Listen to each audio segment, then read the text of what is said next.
Drowan. Welcome to Program 4 in our 13-week series on The Secret of Fatima.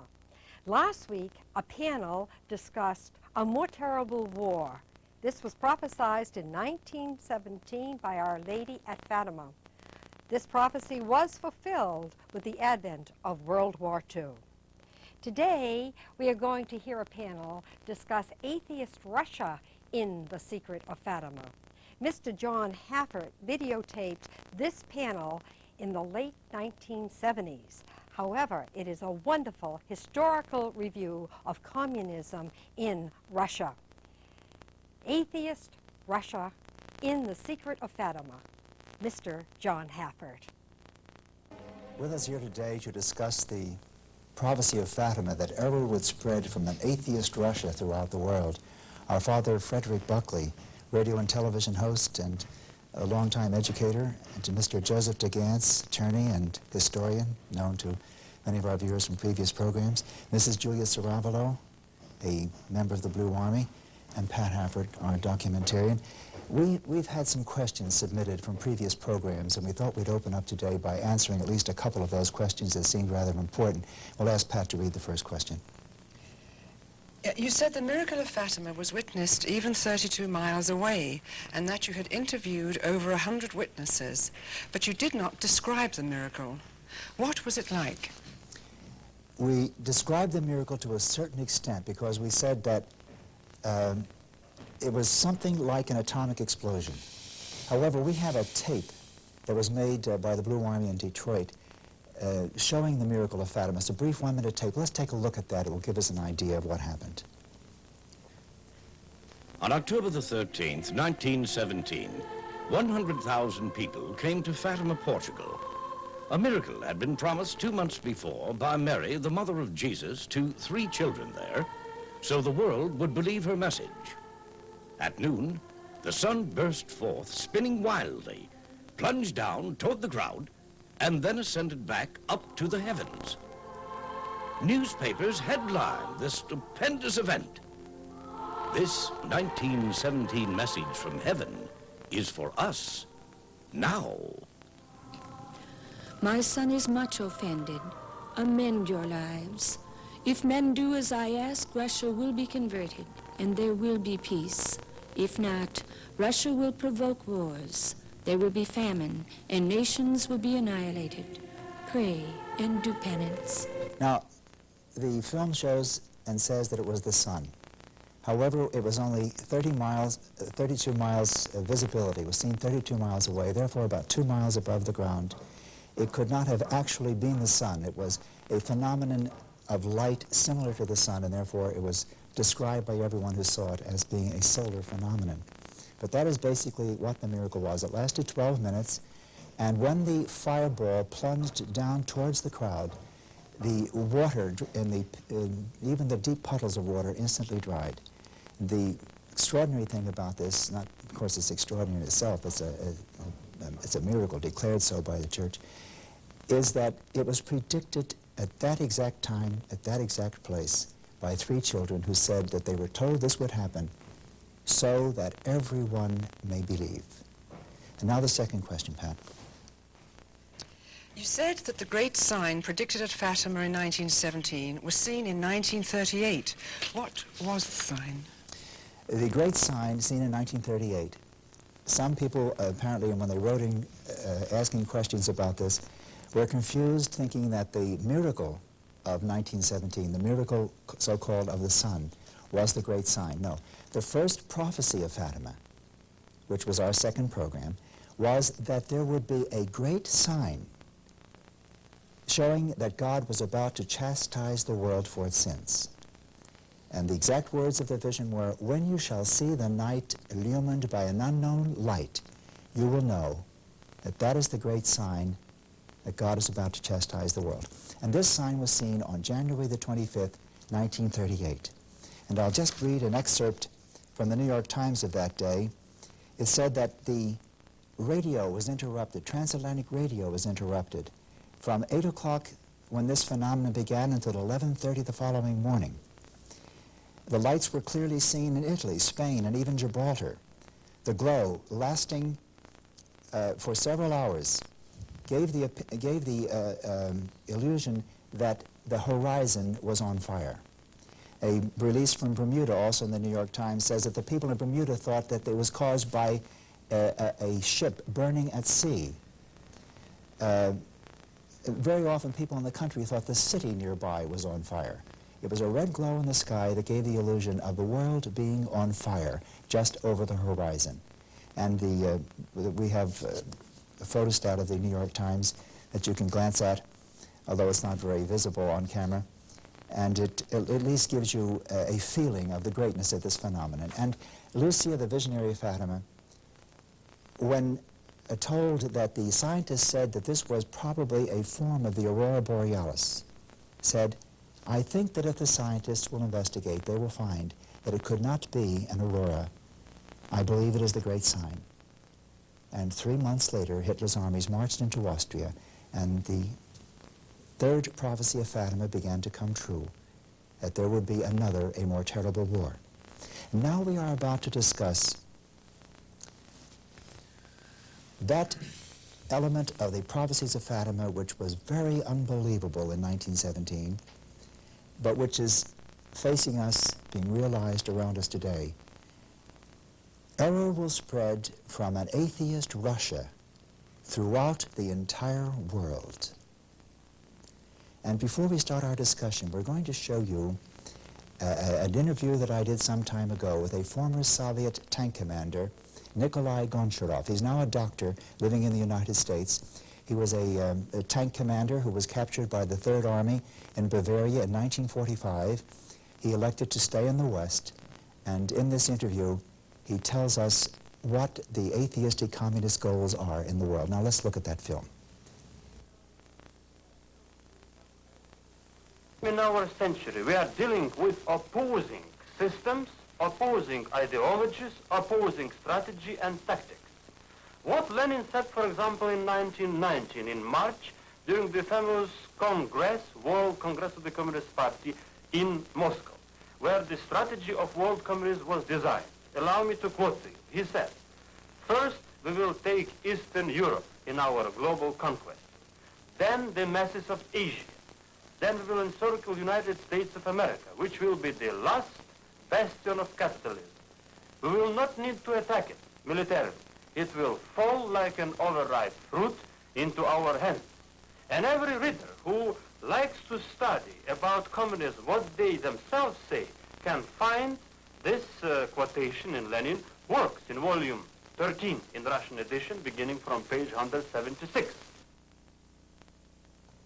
What I think is so interesting is the statement of Lenin that they would not have to attack the United States militarily, that it would fall like an overripe fruit into their hands.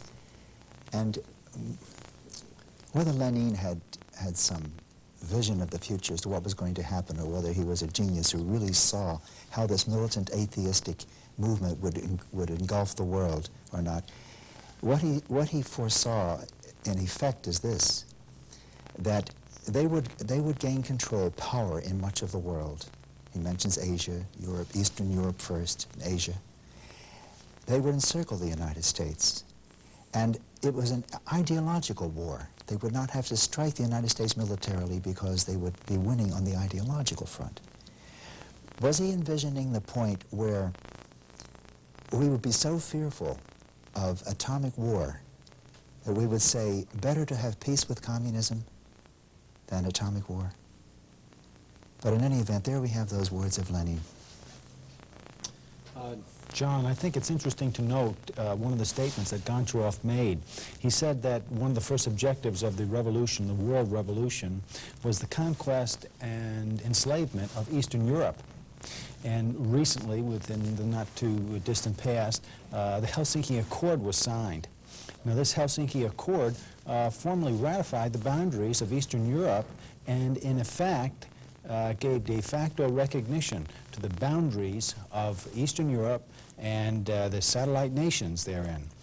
Also, Eastern Germany was formally recognized as a country by this Helsinki Accord. So really the first part of Goncharov's statement with respect to Eastern Europe and the conquest of Russia throughout the world has taken place. I think one has to also look to the obvious that's right in our back door, Cuba. The unrest that's being fomented in the Caribbean, especially in Jamaica and the rest of South America. I think these are serious problems, and do you see this unrest in South America and throughout the rest of the Caribbean as further evidence of Goncharoff's statement as to Lenin's objectives? Joe, I agree with you, and I'm wondering if we mightn't shift a little to the fact that it's atheistic. Oh, yes. You know, we know that communism is spreading almost inexorably. We have a feeling, don't you sometimes have a feeling of almost hopelessness?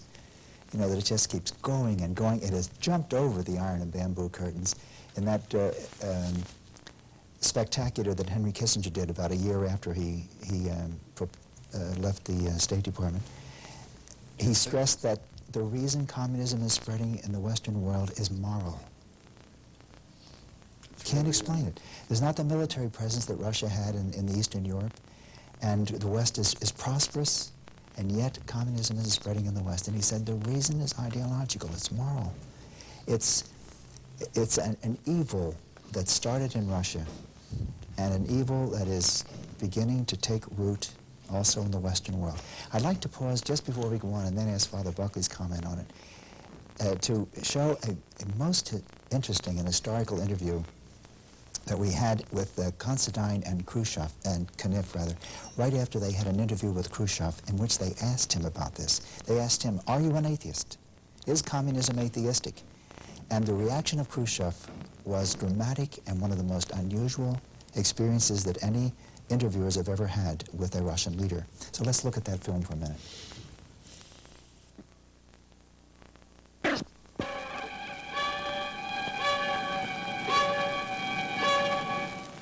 From the vastness of space, God gave us this planet where we have moved forward towards a civilized community.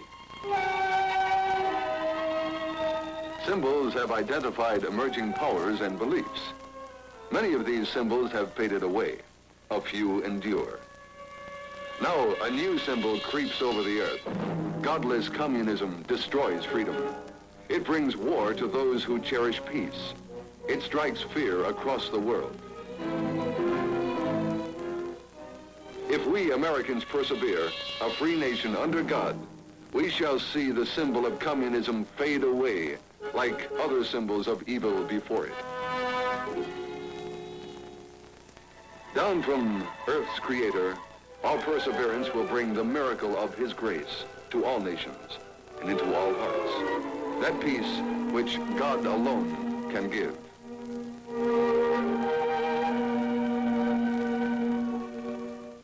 Communists in China actually pierced the ears of a child who was caught listening to the Lord's Prayer.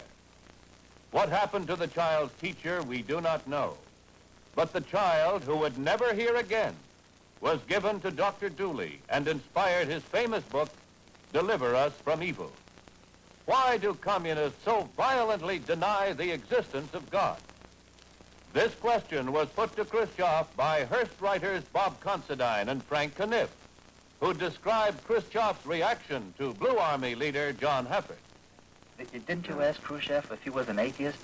And you hear you saying the atheists are winning? I recall something said in 1946 by, at that time, Monsignor Sheen, now Bishop Sheehan, and one of those broadcasts on the Catholic Hour. I still recall it because he said at that time there was nothing that would lead us to go along in the consoling belief that we must prevail against communism.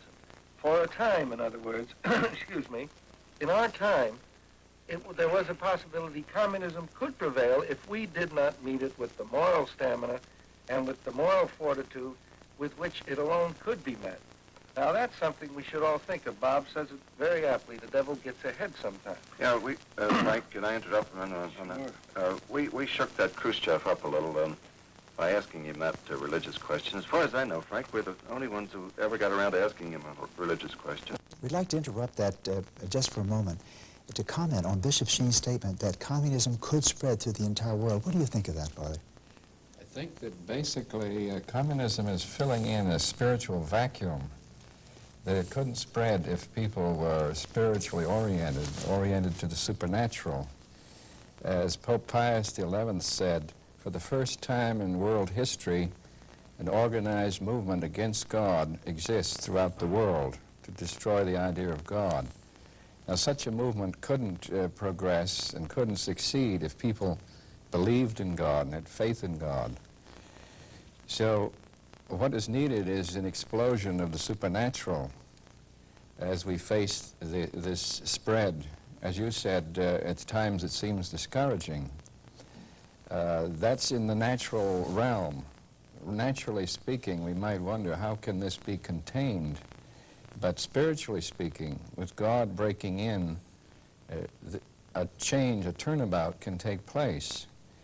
And Pope Paul went to Fatima in '67 to pray for peace. And at that time, the charismatic renewal, spiritual renewal in the Catholic Church began. It had been in other Christian denominations before that. And an army of prayer warriors is needed throughout the world to stem this tide. Because what you have to do is change the hearts of men. We do need defense and all of that, but if men's hearts are not changed, they're going to use those for destruction.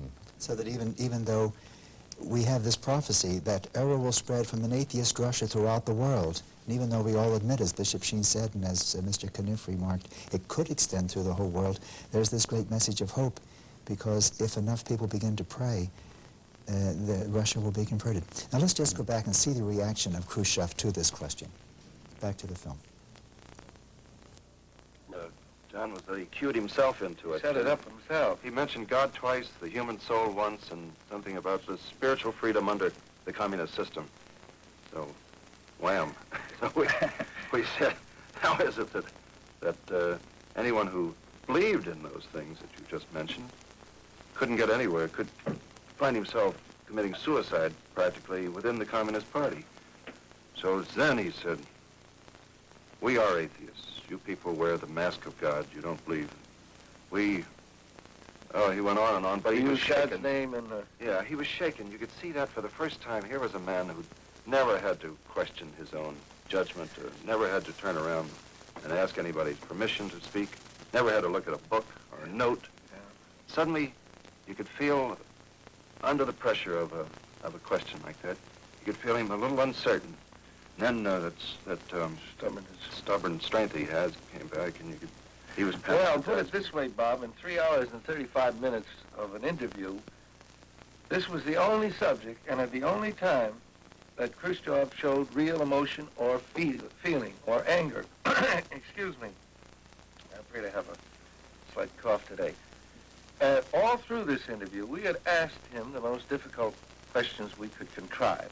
And they went over a wide range, and no matter how tough they appear in print, for instance, he said, we have already won the arms race. We can strike your cities from the face of the earth. They read very terrible, but they were said in a well-modulated voice, in reasonable, moderate tones. But when he got onto this subject, the back of his neck got red. He had this letter opener, and he waggled it with great emphasis. And for 20 minutes, mind you, this went on. John, in the beginning of the show, you spoke about Lenin's plan for world communism. And now it seems as if Khrushchev, on this tape, seems very secure in the knowledge that he will bury us, that we will be surrounded. How do you account for this, the spread of atheistic communism in a supposedly Christian world? I'm sure that perhaps every one of us on the panel has something, perhaps a great deal to say on that, but I'll just briefly give my explanation. Communism is based on dialectical materialism, the Marxist philosophy of dialectical materialism, which means that they set up discords, create discords wherever they can, because they believe that a change of the social order will come out of setting one factor against the other. One of the things that was remarked on that Kissinger program, to which I refer, because it said everything we've been trying to say for many, many years, namely that atheistic error is spreading from Russia throughout the entire world, that it is a moral struggle rather than a military one. And the terrorists who are mostly from well-to-do classes, are trained in a communist country. They don't have political affiliations very often. There were Japanese terrorists in Israel, Asian terrorists in other countries, Middle East terrorists in Germany and so on. But the communists use terrorists, and they also use the normal communist way of expansion, such as we found in Cuba, and the Cuban philosophy they're trying to exploit in Africa and South America. So that's basically the way that they progress. That's the method that they progress. Perhaps another reason is evil in the world, and if we don't counteract with enough good, evil's going to win. But Joe, you have something to say about that, don't you? Well, John, one of the methods in which the atheists spread their doctrine and error all over the world is by using the systems, the political systems, the judicial systems that are set up in the various countries to do this. For instance, in our own country, a number of years ago, anyone or any school could open its day with a prayer, public school or private school. Now this has been done away with, and the mechanism or vehicle used to do away with this, I feel, a basic right, was our judicial system. I've commented in another show that abortion got its beginnings in Western civilization from communist Russia in 1920. And you see what's happening in America today. In 1973, the Supreme Court of these United States, in effect, allowed abortion on demand. This was the effect of the decision. So when you look to the methodology of the spread of atheism around the world, I think you shouldn't rule out, and you can't rule out, the use of basic political systems, judicial systems, and I think it points to the fact that this era will spread however it gets an opportunity to spread, both by force and design from Russia and our unwitting contribution to the spread of this era. I think this points to the fact that we have to be prepared in a way that goes beyond looking for terrorism, looking for discord, physical discord. I think we have to be prepared in a way that we should take a more active role in what's going on around us today. I think that's a real factor in the whole spread. There's many factors, but is the complete dedication of people dedicated to communism. Right. It's a 7-day-a-week, 24-hour-a-day dedication to spread their thinking, whereas the Christians, very few of us really spend the whole week spreading Christianity, spreading a belief in Jesus Christ and his lordship over the world. Well, why do you think, Father, that the communists can evoke such dedication from people? Well, I think man naturally seeks good, and they present their final goal as a society where everyone will be happy and everyone will be equal and everyone will love one another. But in the meantime, the main instrument to bring that about is conflict, hatred, and so forth. And they want to do away with the state and the police and the military, but in the meantime, they have more police, more military than ever to get to this ideal state. And I think men are idealistic by nature. They'd like to see a just society, they'd like to see a happy society and so forth, and they're dedicated to reaching it that way if they lose their religious outlook. I think there's also the promise of power. I noticed, I've been in Europe many times and lived in Italy for about 6 years. I think there's the promise of power, too. The communists seem to the materialists to be the wave of the future. And the person who gets in a prime position in the Communist Party and then works himself up in the Communist Party can see himself as being a part of that small elite that will rule the world. And that's a part of I think a part of their driving force. And your religion itself has a satanistic power. Perhaps we're not going to touch on that very deeply, but I think that's a very strong element. You mentioned living in Italy. As you know, I did too. In the years 1954 through 59, we lived in Rome. And what was frightening to me was every morning I would go shopping, you know, the open stalled markets, and I would pass a church. The church would be barely, well, almost empty. Then about a block away, there was a youth club, 14 and 15-year-olds, crowding the doorway. But what was frightening was above the clubhouse was a hammer and sickle. And it was very frightening because I would say to my husband, these will be the leaders of tomorrow, and they're being brainwashed today. There were no Catholic clubs. There were only the young communist clubs. And on May 1st, which is their workers' day, they would be parading down the streets with their little red kerchiefs, you know. And this is true because today, 24 years later, of course, we know Italy is almost completely communist. Well, we're reaching, unfortunately, we're just getting warmed up to the subject when we're reaching the end of this discussion of the prophecy of Fatima, that error will spread from an atheist Russia throughout the entire world. But I think that perhaps most of the people watching our program also are just beginning to enter into the subject and probably themselves have so many things that they'd like to say. We want to thank Father Fred Buckley for being with us, and Mr. Joseph DeGantz, our historian, and Mrs. Julia Cervavalo, Blue Army member, and my wife Pat, who is here to help us with questions. And we hope you'll be with us again next week when we'll discuss the next element in the prophecies of Fatima. Thank you.